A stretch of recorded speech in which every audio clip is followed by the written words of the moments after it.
Alhamdulillah. Alhamdulillahillazi arsala rasulahu bil huda wa dinil haqq yuzrahu ala dini kullih wa kafa billahi shahida. Asyhadu an la ilaha illallah wahdahu la syarika lah wa asyhadu anna Muhammadan abduhu wa rasuluh sallallahu alaihi wasallam la nabiyya ba'dah. Allahumma salli wa sallim ala hadzal nabiyyil karim wa ala alihi wa sahbihi ajma'in. Rabbi israh li sadri wa yassir li amri wahlul 'uqdatan min lisani yafqahu qawli. Faqala Allah ta'ala fil Qur'anil Karim, a'udzu billahi minasy syaithanir rajim. Bismillahirrahmanirrahim. للذين اتقوا عند ربهم جنات تجري من تحتها الأنهار خالدين فيها وأزواج مطهرة ورضوان من الله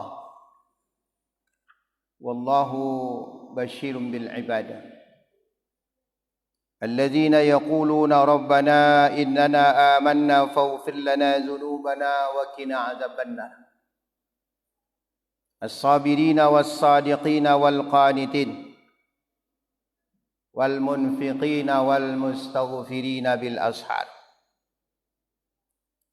قال رسول الله صلى الله عليه وسلم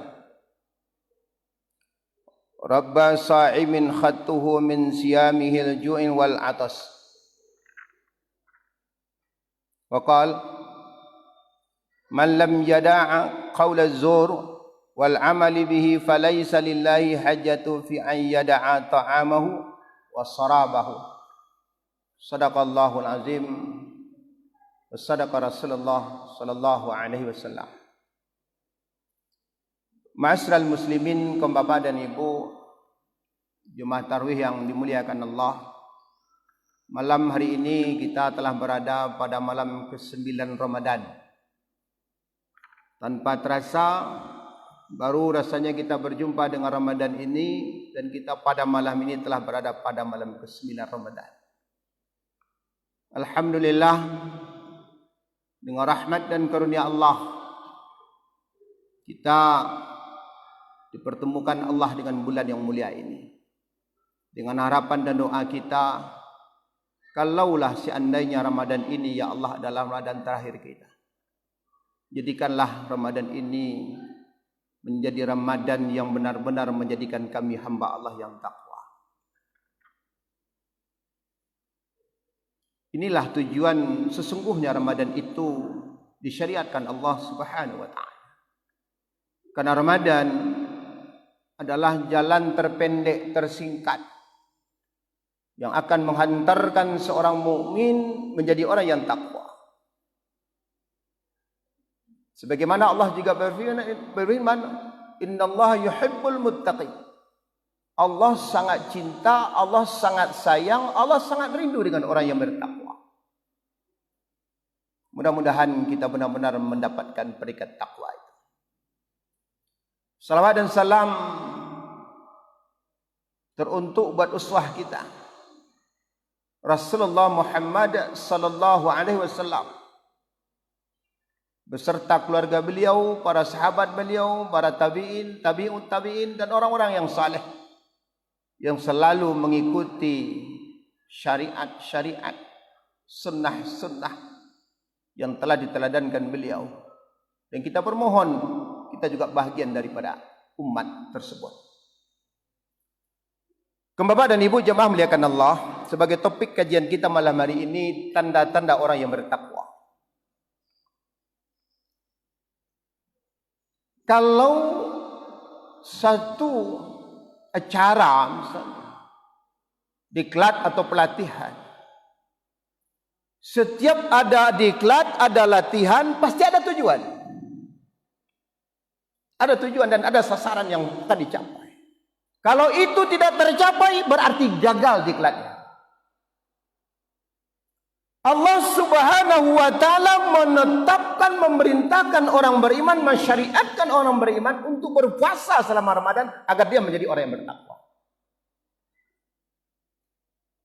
Tapi apakah semua orang yang berpuasa itu mendapatkan nilai takwa itu? Tidak, kata Rasulullah. Bahkan sebutkan Rasulullah, Rabbus sa'imin khatuhu min siyamihil ju'i wal atas. Berapa banyak orang-orang yang berpuasa yang dia hanya dapatkan lapar dan haus saja. Dua sampai litak je. Haus. Tidak ada yang lain. Bahkan kata Rasulullah SAW, kenapa demikian? Man lam yada'a qawla az-zur wal 'amala bihi falaysa lillahi hajjatu fi an ada'a ta'amahu wa siyamahu. Karena barang siapa yang tidak meninggalkan perkataan dusta dan beramal dengannya, maka Allah tidak memerlukan orang itu meninggalkan makanan dan minumannya. Artinya berpuasa.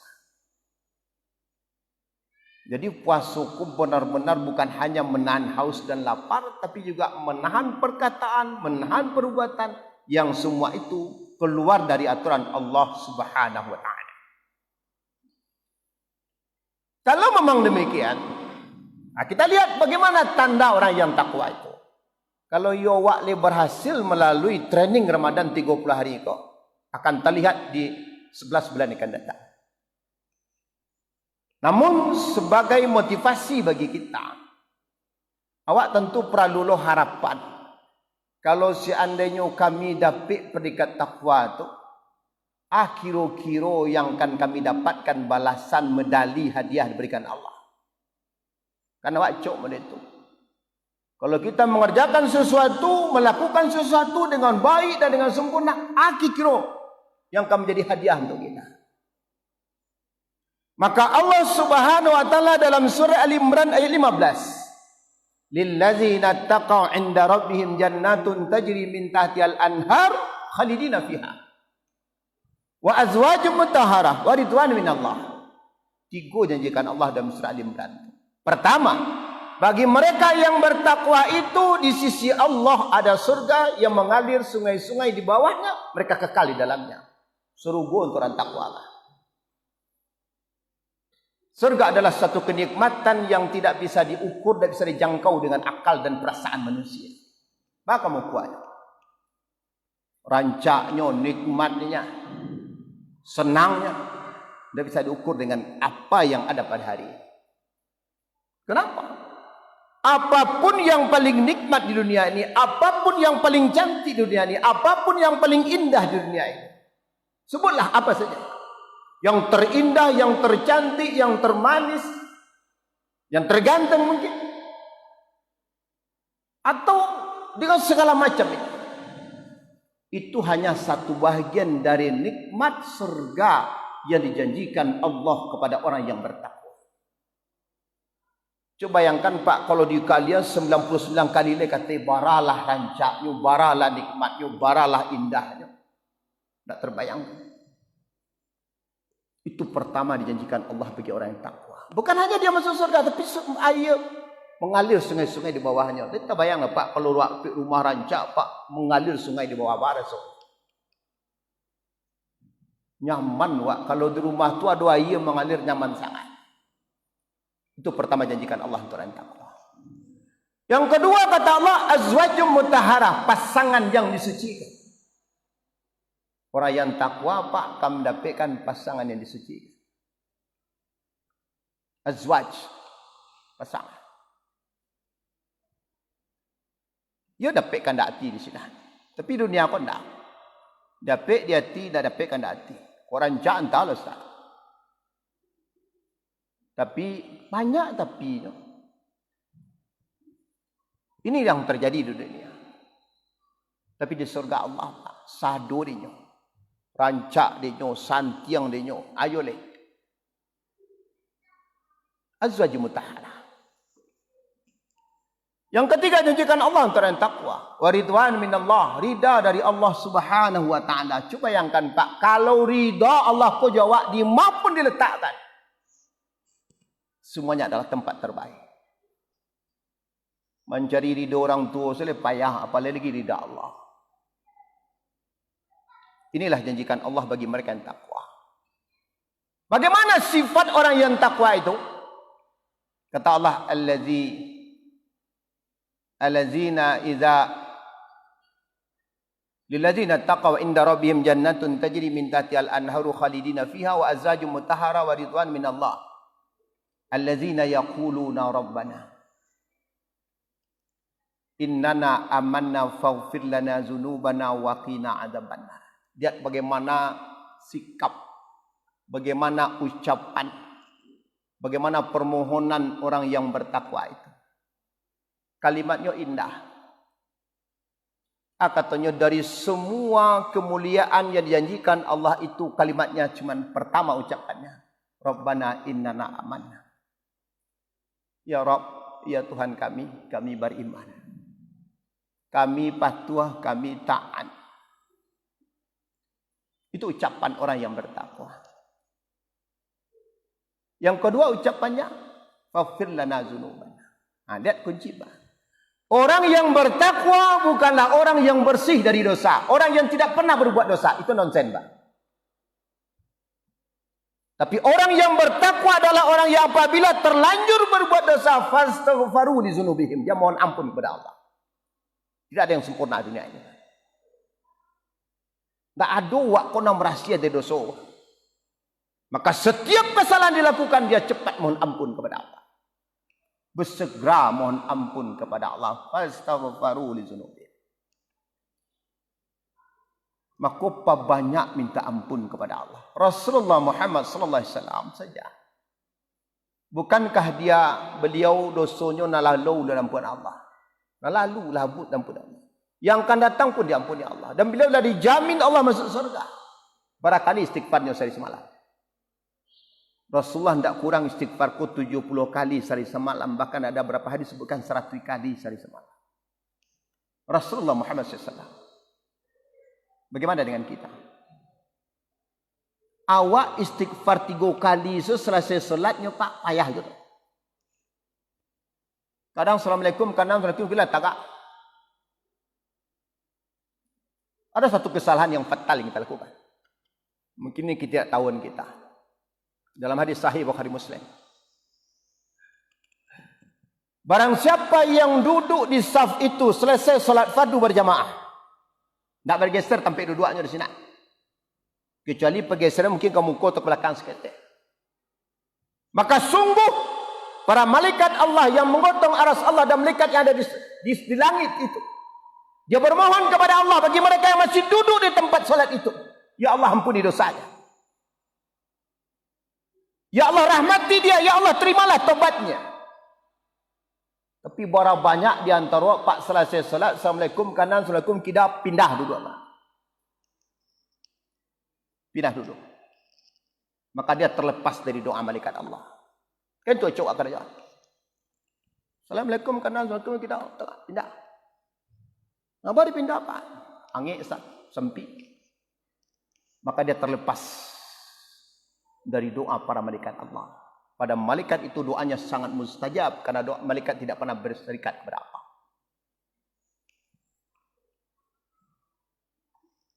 Maka doa orang yang bertakwa itu yang ketiga. Ucapannya.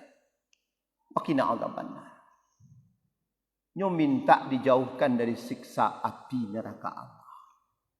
Ketakutan dengan neraka sangat luar biasa. Tak terbayang no Bapak Ibu sekalian, baralah besok kapadiahnya neraka Allah. Kok masuk ke neraka, kok baralah penderitaan awak besok neraka. Di atas api, di bawah api, di muka api, di belakang api, kiri kanan api. Yang panasnya 80-70 kali lebih panas dari api yang ada di permukaan bumi pada hari ini. Bahkan kata Rasulullah SAW, adapun di antara umatku ini yang paling ringan siksaannya nanti di yaumil kiamah adalah mereka yang dipasangkan Allah tarompat yang terbuat dari bara api neraka Allah. Itu yang paling ringan. Bahkan ketika dipasangkan kepadanya mendidih sampai ke benak. Bala kepasang trompa dari bara api neraka. Pandai langkang sehari siang hari itu buka trompa jalan di aspal tu bara so. Apalagi trompa dari karak api neraka Allah. Apalagi kalau seandainya kita dimasukkan Allah ke neraka itu. Luar biasa. Maka orang yang bertakwa dia selalu bermohon kepada Allah. Waqina adzabannar. Jauhkan kami ya Allah dari siksa api neraka. Bapak dan Ibu jemaah muliakan Allah. Kalau memang demikian, yang perlu dilakukan dan tanda ciri orang yang bertakwa itu. Yang memang berdoa mengatakan kepada Allah dia beriman kepada Allah. Dia mengatakan dia mohon ampun kepada Allah. Dia mengatakan dia minta jauhkan dari siksa api neraka. Bagaimana sifat mereka itu? Ada 5 sifat. Sifat orang yang bertakwa yang pertama kata Allah as-sabirina. Mereka adalah orang yang sabar. Sabar Pak dalam menjalani hidup dan kehidupan. Dunia kau memang tu ujian jawab. Ujian bagi kita.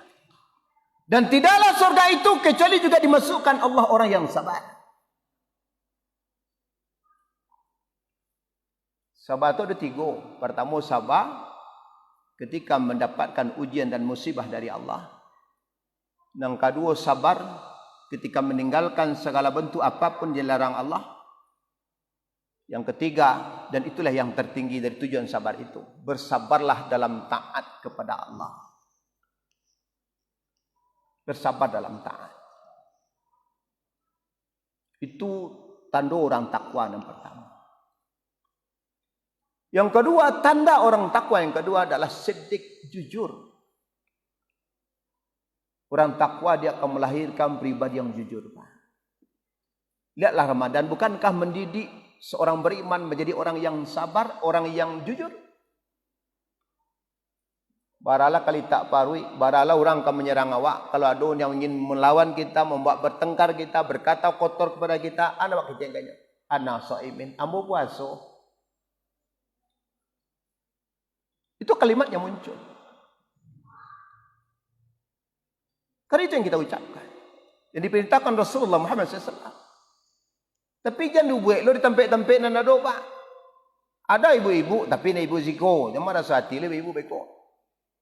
Ketika ada temannya yang bisikkan kepadanya, "Alai dapat kabau ni sianu bentuk ko bantu iko. Antilah siang ko ngecek pasok betah pasok. Bikolah sudah berbuko. Janji sudah buko. Tak boleh." Puasa mendidik menjadi orang sabar dan kudu orang jujur. Baak kejujuran itu muncul. Coba bayangkan Pak, tadi kan terasa siang angin. Luar biasa angin, kemudian turun hujan. Alhamdulillah turun hujan. Terasa baralah litak parui, baralah kahwi. Badan terasa undak puik, latih harus badan. Kita pulang ke rumah. Tiba di rumah, anak bini tak ada. Kan tinggal kita masuk, kunci pintu, kita makan, minum, segala macam. Kan tak ada nama dia. Siapa yang melihat? Tak ada satu pun. Makanan awak nama Bali, awak nama masak, jelas halalnya. Kenapa kita tidak makan? Siapa yang melihat? Tak ada orang loh Pak. Maukah kita makan? Kan tak mau awak sentuh makanan itu. Sekalipun lawan itu letak pada. Kenapa? Allah melihat. Ya orang nak nampak Ustaz, tapi Allah. Bayangkan Pak, dahsyatnya puasa membentuk orang pribadi jujur.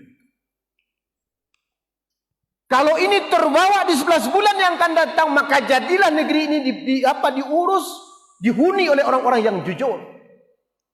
Jadi pemimpin, jadi pegawai yang jujur. Menjadi pedagang, dia akan menjadi pedagang yang jujur. Menjadi petani, dia akan menjadi petani yang jujur. Menjadi suami akan menjadi suami yang jujur. Menjadi istri akan menjadi istri yang jujur. Kenapa dia dibentuk dengan Ramadan? Kan dia merasakan dimanapun, kapanpun, sanapapun Allah selalu melihat.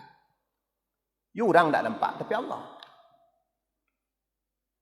Cuman kenapa selesai Ramadan perangai buruk kok keluar je balik kan masalah. Ada apa? Kalau masih muncul sifat ini, berarti mereka gagal dengan Ramadan. Yang kampe, Sifat orang takwa adalah mereka adalah orang yang peniti. Dia adalah orang yang selalu taat kepada Allah. Kapanpun, dimanapun, saat apapun, dalam kondisi apapun. Itu watak sifat orang yang takwa. Tidak di bulan Ramadan sunyi rami ke masjid. Di luar Ramadan dia akan meramaikan rumah Allah. Terutama laki-laki. Karena sholat fardu berjamaah di masjid bagi seorang laki-laki itu hukumnya fardu ain, wajib. Walaupun ada sebagian namanya bukan fardu kifayah. Ya fardu kifayah apa? Sunat muakkadah. Tapi lebih banyak ulama menyebutkan sholat fardu berjamaah bagi seorang laki-laki hukumnya fardu ain. Kenapa demikian? Pertama merujuk pada hadis Rasulullah SAW. Kalaulah seandainya aku tidak khawatirkan terbakar rumah orang lain, maka aku bakar rumah si fulan dan tidak datang salat berjamaah ke masjid. Begitu fardunya salat berjamaah di masjid. Bahkan disebutkan Rasulullah, la salata illa fil masjid. Tidak ada salat yang kau kerjakan itu kecuali di masjid. Coba lihat Bapak Ibu sekalian. Ba'ara besok Pak hisab kita di mil kiamah dihadapkan masalah solat. Seorang buta saja datang kepada Rasulullah Muhammad sallallahu alaihi wasallam. Siapa itu? Abdullah Umi Maktum. Karena mendengar Rasulullah SAW ancaman sangat luar biasa membakar rumah orang yang tidak datang melakukan salat fardu berjamaah ke masjid. Abdullah bin Maktum datang menghadap Rasulullah Muhammad sallallahu alaihi wasallam. Wahai Rasulullah, demi ayah dan ibuku sebagai jaminan untuk engkau. Begitu dia bersungguh-sungguh menjelaskan bagaimana kondisi dirinya. Saya ini ya Rasulullah, orang yang telah tua umurnya. Tak kuat do kakiku berjalan ya Rasul. Mataku butuh Rasul. Sementara jarak antara rumahku dan masjid jauh Rasulullah. Jauh. Bukan hanya sekedar jauh, tapi ada pohon kurma dan semak belukar yang harus kelewati. Aku memang punya penuntun ya Rasulullah, tapi tidak lo cocok yang bawa penuntun. Laika ado ruksyah, keringanan untuk ambo agar ambo bisa dan boleh melakukan solat sendiri di rumah. Ketika itu Rasulullah diam. Rasulullah tidak menjawab. Karena Rasulullah tidak akan menjawab pertanyaan dari umatnya kecuali ada jawaban dari Allah Subhanahu wa taala. Umi Maktum merasa lepas, dapat kelonggaran. Karena Rasulullah dia diam, Pak. Kalau diam kau boleh kerja Pak. Dia berbalik arah. Tapi begitu berputar panggil Rasulullah, "Ta'ala Umi Maktum, sekau dia. Adakah engkau mendengarkan seruan azan di rumah di mana engkau tinggal di dalamnya?" Cuba tanya kawak masing-masing bapak sekalian. Laya dojo di antara wak yang kalau azan berkumandang tak terangah di telinga wak. Ada di antara kita? Masih ada. Maka Umi Maktum menjawab dengan polos, dengan jujur. Ado ya Rasulullah. Apa kata Rasulullah? Wahai Umi Maktum, tak ada ruksah, tak ada keringanan untuk engkau. Kalaulah seandainya engkau mengetahui keutamaan rahasia daripada salat berjamaah di masjid itu, Umi Maktum, maka sungguh engkau akan mendatangi sekalikan merangkak dengan menggunakan dua tangan engkau. Orang butuh tu Pak. Bala nanti nasib awak orang nak nyalang cik mato. Badan kuek cik mato nyalang. Tapi memang Bapak Ibu sekalian, aplikasi dan wujud ketakwaan itu ada ujian yang harus kita lalui. Setidaknya ada 6 Pak ujian. Yang akan menjadi perintang pertanyaan awak cuk tak dapat salat fardu berjamaah ke masjid. Ada apa? Setidaknya ada 6 perintang. Perintang pertama sebutkan Allah azwaj, pasangan. Zuyyina lin-nasi hubbus syahwati minan nisa'i wal banina wal qanatiril mukantara minaz zahabi wal fiddah wal khailil musawwama wal an'ami wal hars zalika mataul hayatud dunya. Ada 6 penghalang itu. Pertama, istri, pasangan. Penghalang pertama. Yang kedua, anak. Perintang kedua. Yang ketiga, harta benda yang banyak termasuk pangkat jabatan. Saya tanya awak, Pak, kira-kira masuk tak awak dalam kategori itu? Yang ketiga, keempat kata Allah. Wal khailil musawwamah. Kenderaan yang bagus yang berlari kencang. Kenderaan.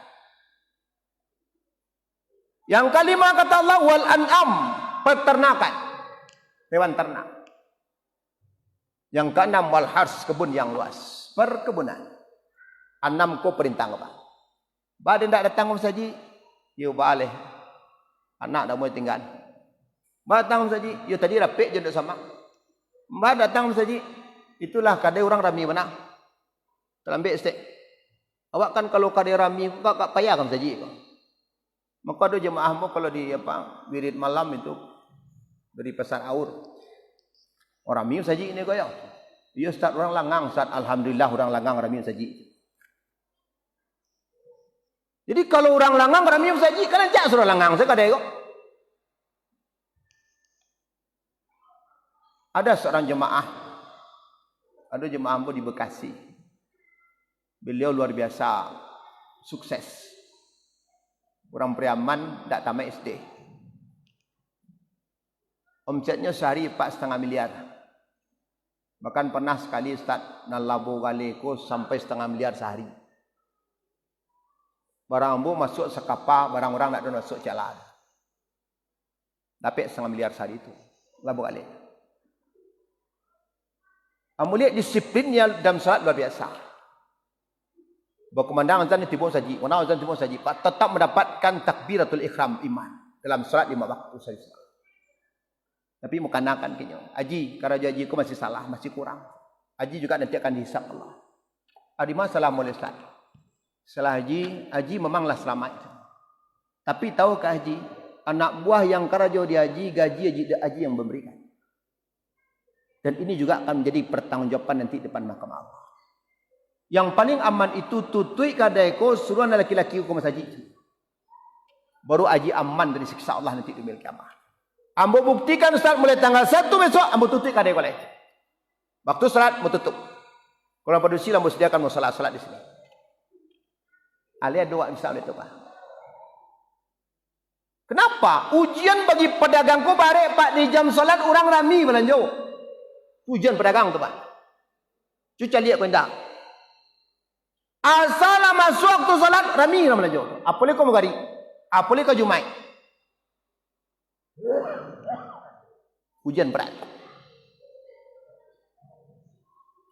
Itu ujian bagi kita. Mudah-mudahan awak terlepas dari itu. Bapak dan Ibu muliakan Allah SWT.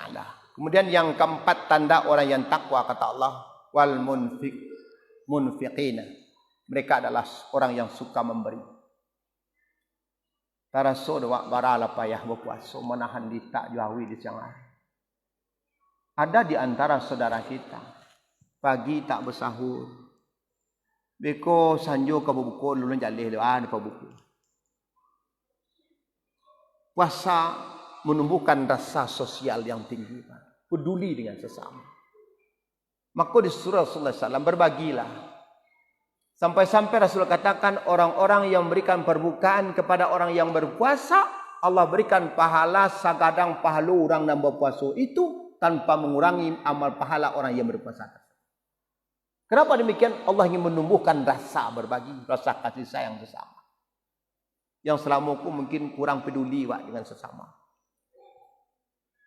Itu orang yang takwa. Munfik, suka memberi. Yang terakhir orang yang takwa kata Allah wal mustaghfirina bil ashar. Orang yang selalu dan senantiasa mohon ampun kepada Allah pada waktu sahur.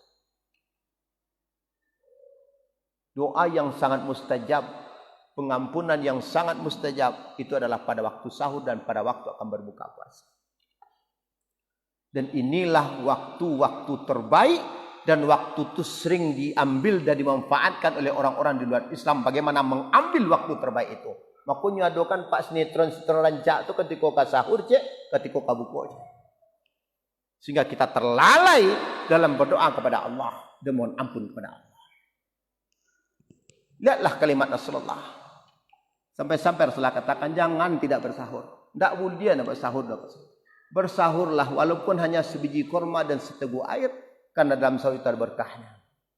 Tujuannya apa Pak? Di dalam sahur itu banyak keampunan di sini. Banyak berkah berikan Allah. Perlambat sahur, percepat berbuka. Justru lu melambatkan sahur. Kenapa? Supaya pariku kalau lataisi Pak kantua tibu. Maka begitu selesai bersahur, bersegera menuju masjid. Untuk menunaikan salat subuh berjamaah. Pertanyaannya, kalau mau berhasil wak dina limoko, terutama mustaghfirin bil asar. 30 hari kita dilatih bangun jam ampe subuh untuk bersahur. Akankah yang ampe 10 hari ko mampu merubah cara bangun nawa, aktivitas kehidupan kita bermula dari jam 4 subuh? Dengan bagaimana? Solat dan bertakarub mohon ampun kepada Allah setiap jam ampe subuh sampai masuk waktu subuh, sampai masuk waktu fajar. Kalau ikut terwujud, maka inilah tanda orang yang takwa. Sebulan dilatih. Pertanyaannya, la barakali wak lalu, la barakalamo dan barakali puasoko wak lalui. Mungkin ada yang telah 40 tahun. Ada yang 50 tahun, ada yang 60 tahun lah bertamu je puasa. Sudahkah ketakwaan itu kita peroleh? Tandanya kita peroleh nampak ada sifat nalimoko dalam diri kita. Mudah-mudahan Pak, mari kita berazam. Wa ambillah waktu yang terbaik di Ramadan tahun kini. Ada kesempatan kita pergunakan sebaik mungkin, semaksimal mungkin untuk benar-benar tunduk dan patuh kepada Allah, melakukan semua perintahkan Allah dan meninggalkan larangan Allah. Dan carilah hari terakhir di bulan Ramadan ke 10 hari terakhir untuk mencari malam termulia itu. Malam Lailatul Qadar. Baca rohnya, perbanyak bertakarub kepada Allah. Perbanyaklah duduk istiqaf di rumah Allah. Jangan supo paso-pasonan tahun lalu dulu. Tiko di ujung rami, tiko di tengah lah mulai kurang, tiko di ujung sekali lalu habis Pak. Lah bentuk komanci. Semestinya semakin ke belakang semakin ramai Pak. Ambo ingin rindukan setiap masjid Pak. Kalau bisa ambil contoh pasar sayur. Kau cuba Bapak sekali besok sudah tarawih. Aku bisa cek pasar sayur. 10 hari terakhir. Itu selesai tarawih jam 11 malam. Karena kita target tarawih itu tetap 1 juz. Kemudian istirahat Pak. Jam 2 malam bangun balik. Tambah salat lagi 8 rakaat lagi. Nah 8 rakaat kau selesai lo 1 juz. Berantinya pas beko jam ampe atau lebih jauh ampe lewat seperampe. Baru sahur Pak. Masuk subuh. Jadi memang Ramadan tu selesai 30 juz Al-Quran. Kalau kini Pak Pai ke masa saya paling-paling 5 saf laki-laki. 4 atau 5 saf. Tapi kalaulah 10 hari terakhir, itu bisa 7 sampai 8 saf Pak. Wanita bisa 2 sampai 3 sampai saf belakang. Beda saja Pak. Awak semakin ke ujung paso, semakin maju saf kau. Kalau sebenarnya semakin ujung paso, semakin mundur saf Pak. Nah, mari kita coba hari ini. Mudah-mudahan Bapak Ibu sekalian Allah berikan kekuatan, kesehatan kepada kita. Untuk kita bersama-sama mendapatkan takwa itu dan kita meraih malam Lailatul Qadar yang dijanjikan Allah Subhanahu wa taala. Banyak maaf bila taufik daya. Assalamualaikum warahmatullahi wabarakatuh.